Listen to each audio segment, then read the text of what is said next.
Hi, you are watching. The story takes place in the Grandest Kingdom, where an ongoing war has pushed the kingdom to its last line of defense. Despite the soldiers' determination, they are being systematically picked off one by one, facing little resistance from the enemy. Massive monsters have already scaled the walls, forcing the soldiers to fight with everything they have. Still, the orcs stand tall, their bodies resilient against the human attacks that fail to inflict significant damage. Even the most powerful fireballs launched by human magicians are effortlessly deflected by the orc magician's impenetrable mana walls. To make matters worse, a sudden crimson light bathes the orc ranks, bestowing them with an overwhelming surge of power. And the orcs' eyes burn with a menacing fury as they revel in their newfound might. Witnessing this scene firsthand, Filian Endeavor, the deputy commander of Endeavor's stronghold, is filled with shock and dread. As he realized that these orcs have entered a berserk mode, and it is only a matter of time before the south gate crumbled under their relentless assault. And while the sheer numbers of their opponents pose a significant threat, the true peril awaits with the impending arrival of the Orc Lord. This particular Orc Lord is just fucking built different, unlike any they have faced, as he possesses the rare ability of an Aura Master. As an Aura Master, the Orc Lord can tap into and utilize special aura skills, making him a formidable force on the battlefield. In a matter of moments, the orcs had breached the castle walls and despair washed over the defenders. Doubt filled their minds as they questioned whether this could truly be the end. But amidst the chaos and the merciless slaughter, a sudden burst of light enveloped the fallen soldiers. This mysterious aura, emanating from an enigmatic figure, caused the corpses to stir and rise from their lifeless state, much to the astonishment of all who witnessed it. Even the fallen orcs were brought back to life. Dumbfounded by the inexplicable turn of events, the animated corpses launch a relentless assault on the monsters. Despite the orcs' powerful swings that could knock them down with a single blow, the corpses stood up once more, undeterred and ready to continue the fight. The sheer number of undead soldiers, including fallen humans and their own fallen brethren, overwhelmed the orcs. It became apparent to onlookers that a necromancer was responsible for this incredible resurrection, leaving them puzzled as to why a necromancer would be present in such a dire situation.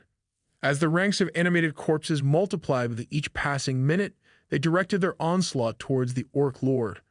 On the Orc's side, the Orc Lord realized that the tables had turned against him. Utilizing his aura skill, he joined the battle, determined to regain the upper hand. Simultaneously, the mysterious man revealed himself, aware that defeating the Orc Lord with mere animated corpses would not be enough. So the green-haired man summoned his collected entities using summoning circles. While the Orc Lord grappled with the onslaught of corpses before him, a skeleton under the Necromancer's control seized the opportunity to strike the Orc Lord from his blind spot. However, the Orc Lord, being an Aura Master, dodged the attack in the nick of time. But just as the Orc Lord prepared to counter, he was caught off guard by another personal summon from the Necromancer, who followed up with an attack from the rear, nullifying the Orc Lord's offensive maneuvers. Then the skeleton attempted another strike, but the Orc Lord's skill allowed him to evade their combined assault. However, the two adversaries were well aware that all it would take was one opening to turn the tide. Sensing that moment, the humanoid beast seized the opportunity, delivering a powerful blow that sent the Orc Lord several feet away, incapacitated and vulnerable.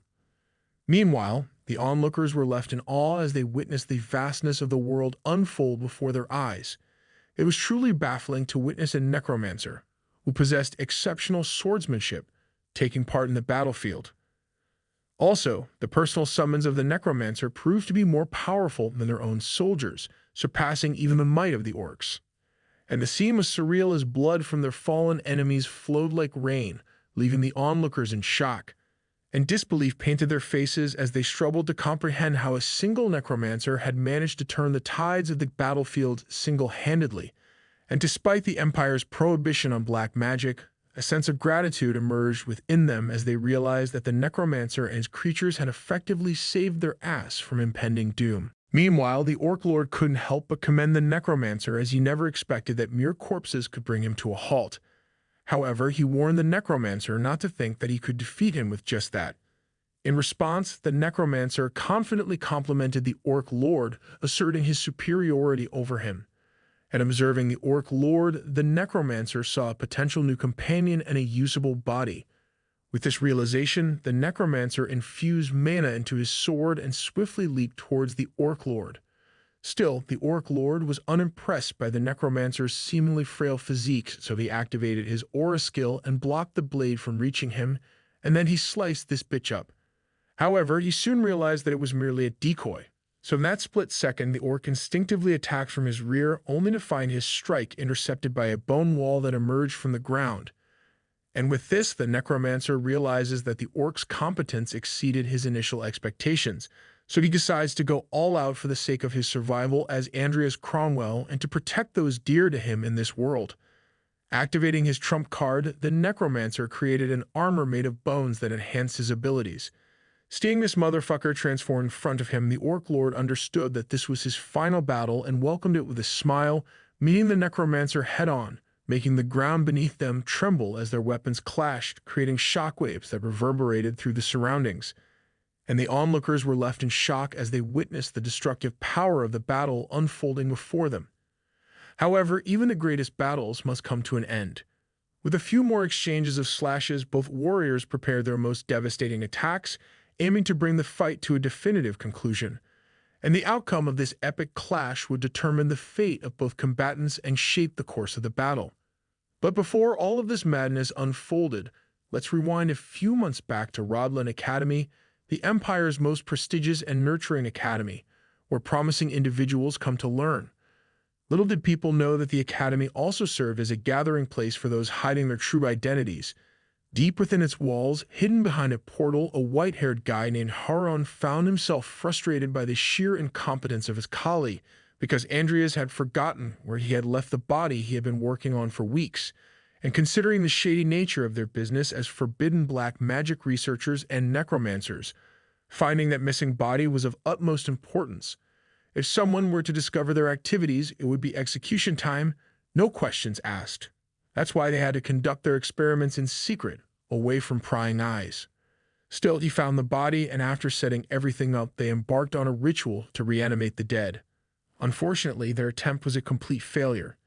Disappointed, the white-haired dude decided to call it a day and commanded Andreas to clean up and head back upstairs. Andreas, feeling bummed out because he hadn't learned anything that day, begrudgingly started cleaning. He couldn't help but think that even though what they were doing was dangerous, he wasn't gaining much from it. But quitting wasn't really an option. After all, this was the only place where he could get his hands on proper books about black magic. A few moments later, Andreas went to report to the white-haired dude that he had finished cleaning. But of course, that wasn't enough for this guy. If it takes Andreas half a day just to do the cleanup, he wonders when he'll ever be able to do a full job by himself. This guy really knows how to push Andreas' buttons. He has the audacity to complain while not even bothering to teach him anything. So poor Andreas has to figure things out on his own, all while keeping his mouth shut because one wrong move and he could become the next test subject. But now this white-haired dude is really testing Andreas' patience. He warns Andreas that he won't tolerate another failure. As if Andreas doesn't know that already, but he also knows that his scrawny ass wouldn't stand a chance against the Gramps in front of him. So for now, Andreas agrees and the Gramps gives him another chance. With this, he tells Andreas to go to the Binhala's National Graveyard and bring him another body. And as Andreas was about to leave, the white-haired dude reminded him that he was the one who took him in despite being an orphan. So Andreas had to constantly prove that he was worth keeping around. If he couldn't, he already knew what would happen. But Andreas had reached his limit with this fucker. His eyes stared blankly at him, and as soon as the white-haired dude permitted him to leave, Andreas left without a moment's hesitation. But still, Andreas couldn't help but be mad at the Gramps for being so cheap. The old geezer didn't even give him the damn travel expenses, and to make matters worse, he noticed that the other bitch-ass students were looking at him as if he were a ghost. That really pissed him off, so he angrily pushed everyone in his way and walked right past them. He was also pissed at himself because he didn't have the slightest idea of how to get out of this mess, because he is now inside the body of Andreas Cromwell, a third-year student who is considered untalented and an orphan from a fallen family. He was the epitome of someone who curry favors with the strong and slams the weak. He was the worst-rated student in the academy, a third-rate villain. the kind of character that nobody wanted to play as. But even though he didn't want it, he had to keep living as Andreas because he was stuck inside the game world of great sin. But before he became Andreas, his name was Makoto Kaneshiro. He used to be a member of the Special Forces but couldn't adapt to the mundane life of a regular society member. The only thing that supported him in his heart was a game called Great Sin. He would forget about everything and immerse himself in the game, seeking solace. And after 12 grueling weeks, he finally managed to clear it. However, his triumph was short-lived. Someone who knew his personal information and gaming habits called him, catching him by surprise. In a panic, he tried to turn off his computer instantly, but to his disbelief, he found himself transformed into a character from the game half a year before the main story would even begin. Andreas, a character always followed by the shadow of death. Why, you ask? Because all the characters in the game go through the same event. They discover Heron's true identity and join forces to defeat him. Now, if Andreas doesn't find a way to escape from Heron before the main story begins, he'll be stuck getting involved with the main characters and their dangerous quests.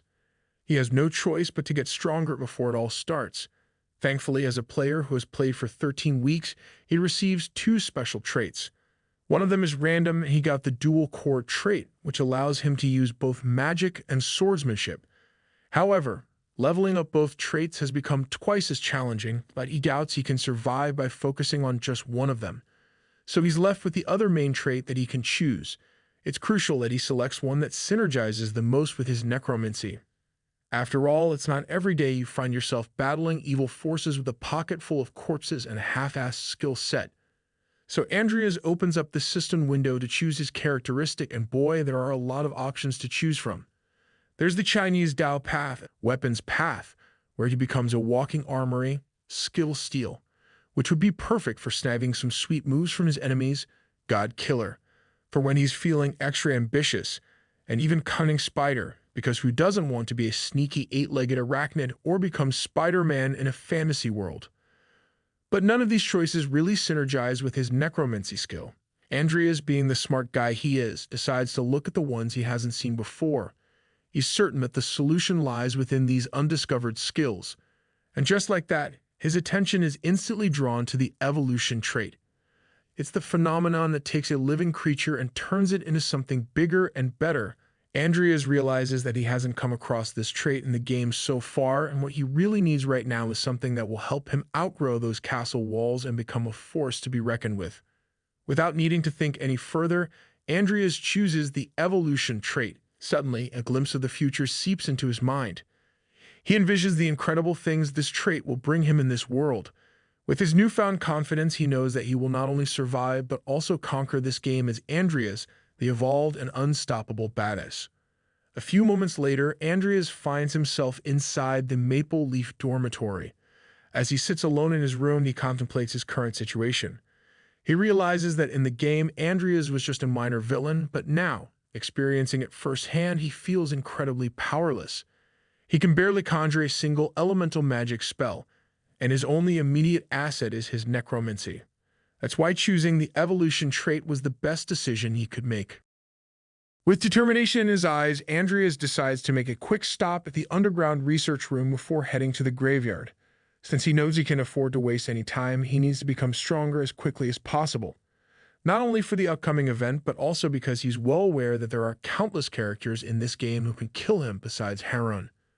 As Andreas enters the underground research facility, he is disappointed to find that the books inside have horrible titles that could instantly get him killed if discovered.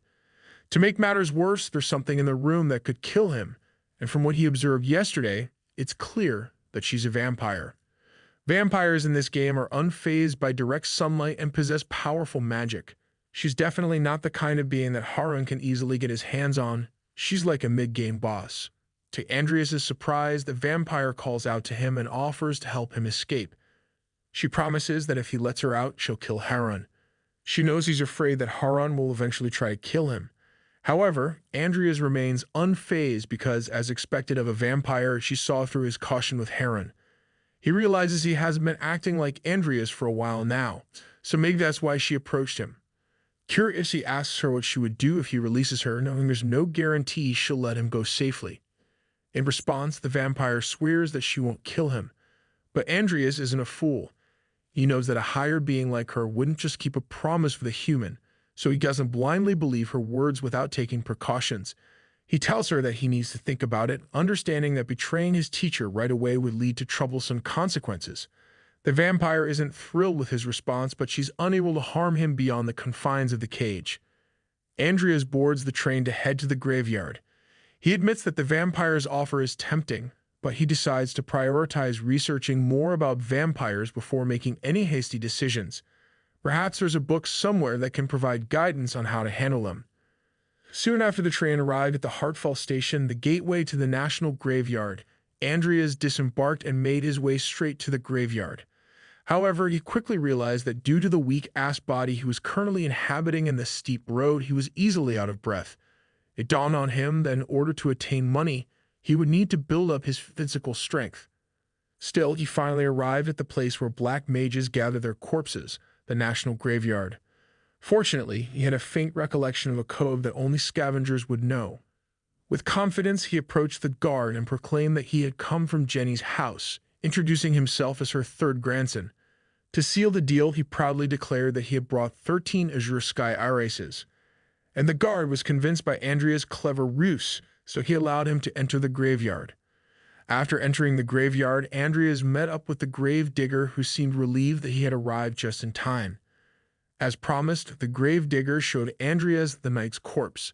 Grateful for the opportunity, Andreas attempted to fit the corpse into his suitcase, struggling a bit due to his weak physique. Eventually, he managed to squeeze it in, ready to make his departure before it got too late.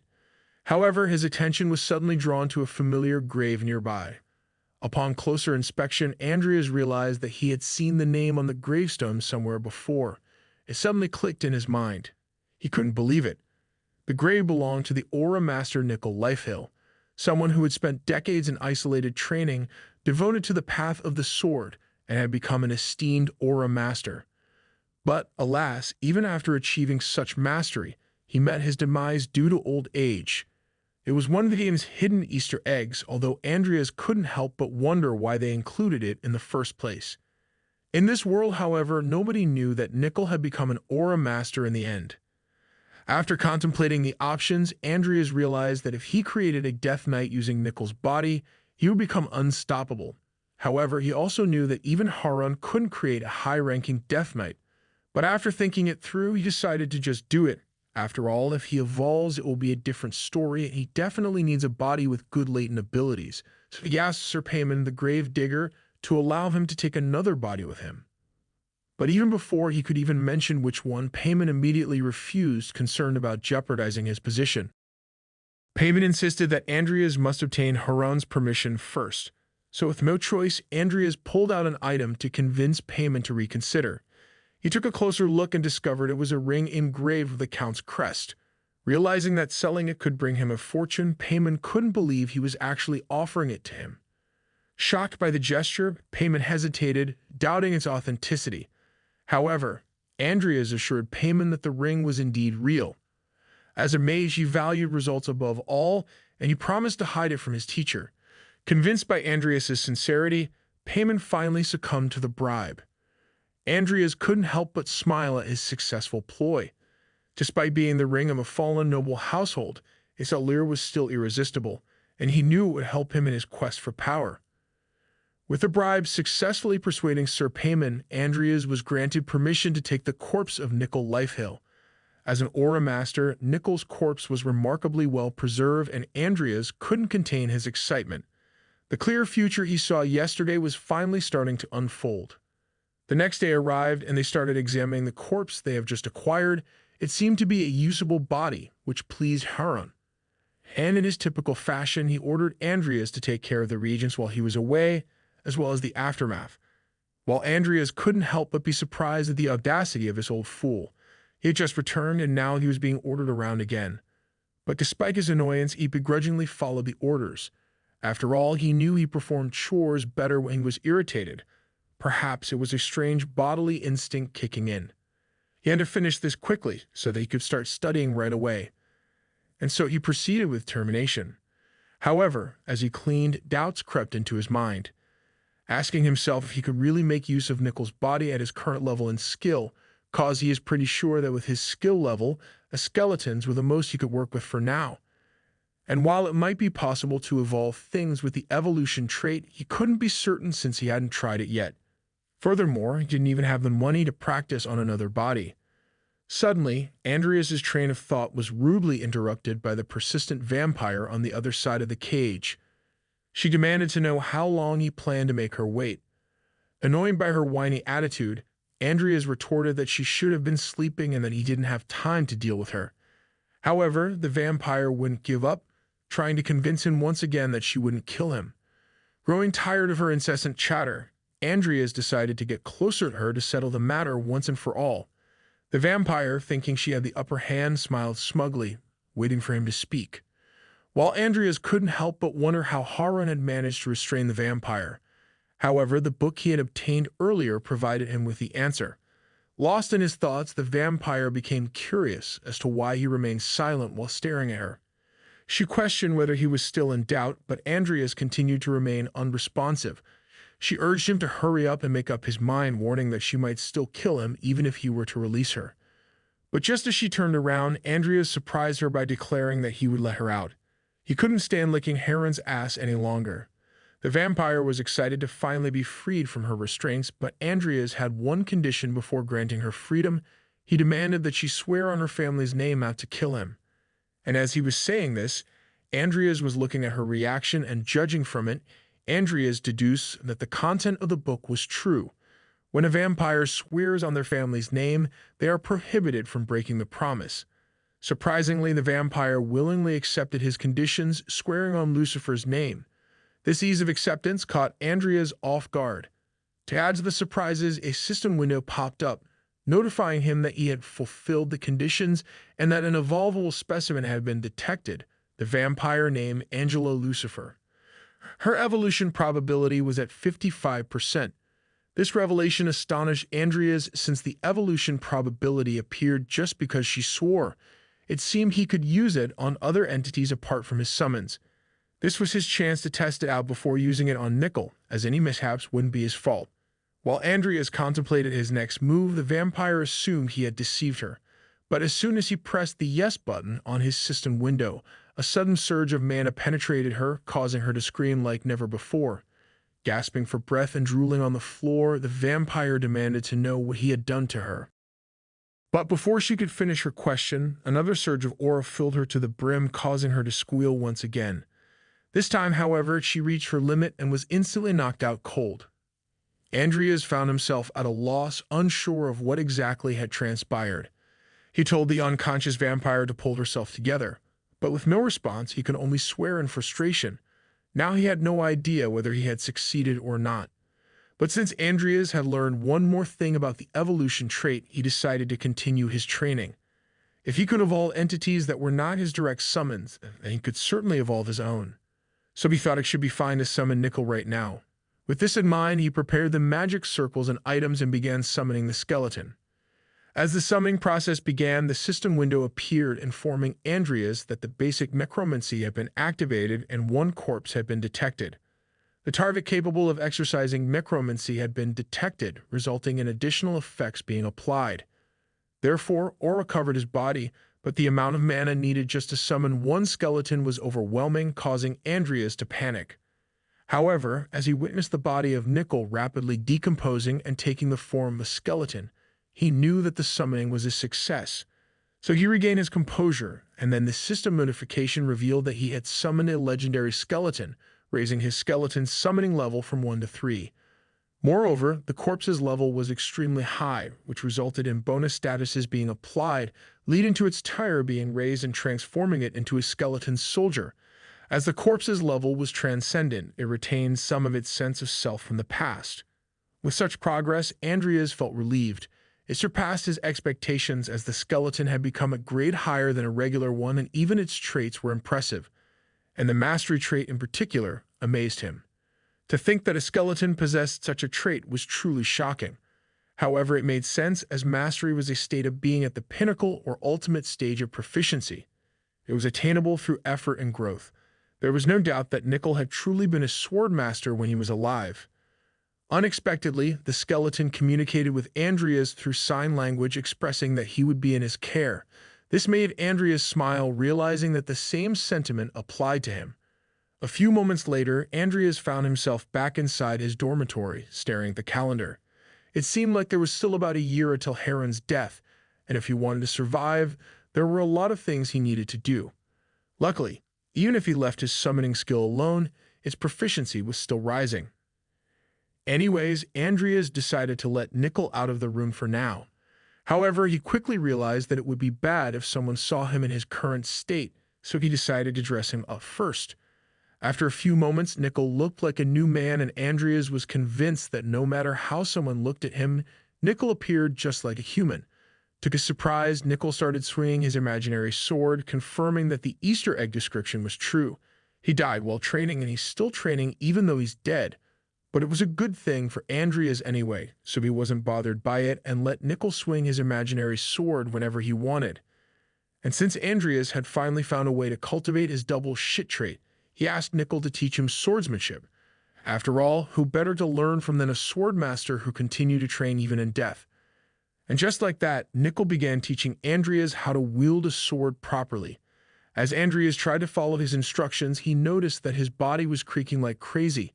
He couldn't help but be thankful to Nickel for teaching him how to keep up with a body like this. It was kind of like having a crazy aura master as a teacher. With this newfound knowledge, Andreas started looking forward to the future. If he was taught correctly, he would be able to use aura.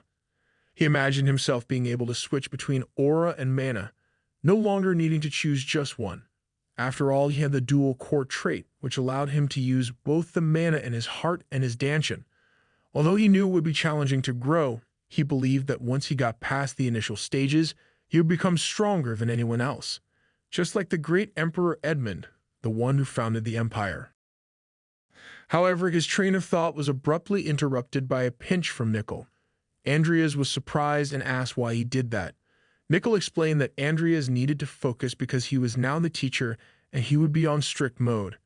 Before Andreas could continue to focus, he found himself wondering how Nickel's grip could be so strong when he was just a pile of bones. After all, he was a member of the Special Forces, so physical training should be a breeze for him. But as he pondered this, Nickel pinched him again, causing Andreas to scream once more. At a later time, Andreas sat down to enjoy a cup of tea after his training session. Since he had skipped class that day and let Nickel out, he wondered how much his necromancy skill had leveled up. Opening his system window, he was surprised to see that it had increased by about 2 points in just 5 hours. It was progressing faster than he had anticipated, considering that it should have slowed down after reaching the beginner grade level. As he pondered this, he realized that Harun hadn't called him in a while. However, the vampire still looked the same, so Andreas assumed that Harun hadn't discovered anything. The evolution process was taking longer than expected, but he assumed that everything was going smoothly. But once again, his train of thought was interrupted, this time by Nickel training tirelessly, swinging his wood non-stop. Still, Andreas couldn't help but admire Nickel's dedication, even though he knew that as an undead, Nickel didn't experience fatigue. With this, Andreas thought to himself that if he had potions, he could also train, while healing himself indefinitely. However, being a broke-ass motherfucker, he couldn't afford them. But if he makes them himself, he can probably spend less on the cost of making them. Still, it's not as easy as in the game. So even if he knows the necessary ingredients, he doesn't know the specific ratio, and it wouldn't be wise of him to just blindly waste his resources like a maniac. So he concludes that it's better for him to attend some of the classes first in order to fill up his knowledge and get a better chance of concocting a potion successfully. With this in mind, when the next day arrived, he went straight to his class. But with just his presence, the other was thinking ill of him. And they are thinking of this since his family is already ruined, so it wasn't logical for them that Andreas would still be attending their school. Nevertheless, Andreas doesn't give a fuck what they say, so he endures it, and he is not here to stand out after all, so he just goes to his seat peacefully, while avoiding a certain someone without causing any commotion.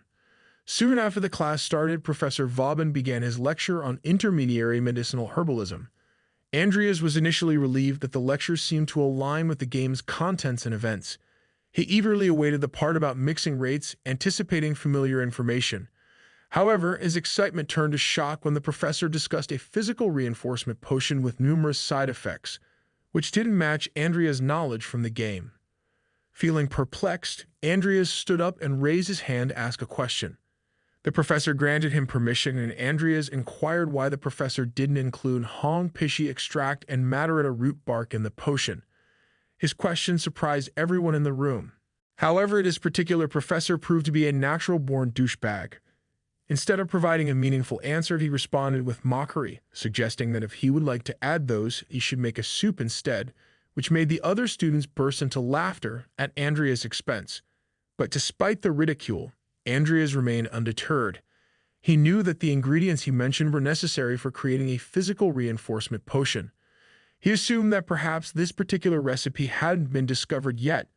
After the incident, the lecture continued as normal, but Andreas felt disappointed. He had gone through the trouble of attending the class, only to realize that his knowledge surpassed what he had learned there. He concluded that it might be better for him to study alone after all, realizing that he had been foolish to expect much from the class. But little did he know that his question had caught the attention of another student, one whom Andreas had been actively trying to avoid. A few moments later, inside the Academy grounds research department, Andreas found himself struggling to brew potions successfully. Despite knowing the recipes, he lacked a reliable method and kept failing his attempts.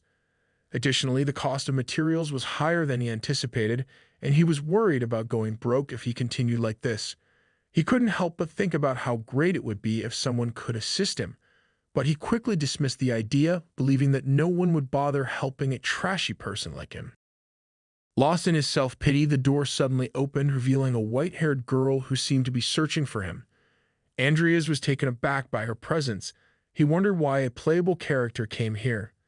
And not just any playable character, but the only playable character who's a genius at potion brewing, Lucia Everlast. It was even more surprising considering that he was aware that Andreas shouldn't be associated with someone like Lucia. And now he could only curse at his damn luck, because even though he went to class and got nothing out of it, his problems keep increasing. And he knows that it would be dangerous getting close to a person that would kill him in the future.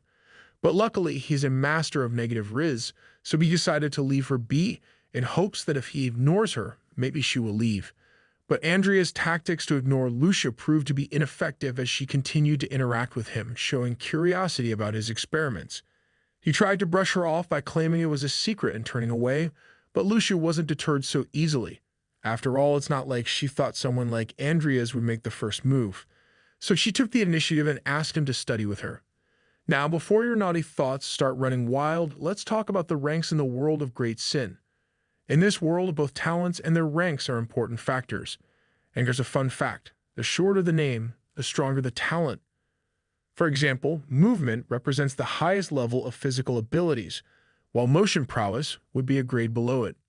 Speaking of ranks, there are currently 5 ranks in total, starting from the bottom with poor and reaching the pinnacle with the coveted genius rank. Hit that like button and thanks for watching.